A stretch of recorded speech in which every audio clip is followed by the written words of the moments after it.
அஸ்ஸலாமு அலைக்கும் கைஸ்.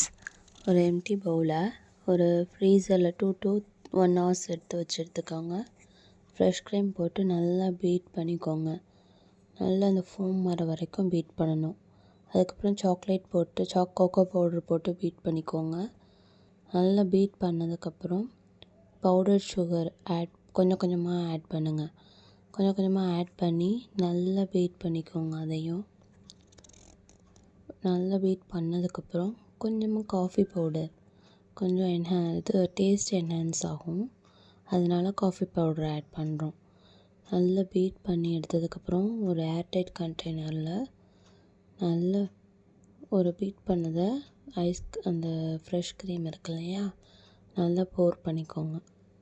போர் பண்ணிவிட்டு ஒரு 8 to 9 hours வச்சு ஃப்ரீசரில் வச்சுருங்க. அது டாப்பிங்ஸ் எதுவும் இல்லை, அதனால நட்ஸும் சாக்லேட் சிரப்பும் ஊற்றி ஃப்ரீசரில் வச்சு எடுத்தாச்சு. 8 to 9 hours வச்சு எடுத்தால் போதும். எடுத்தால் ஃப்ரெஷ்ஷான ஐஸ்கிரீம் ரெடி. டேஸ்ட் பண்ணி பாருங்கள்.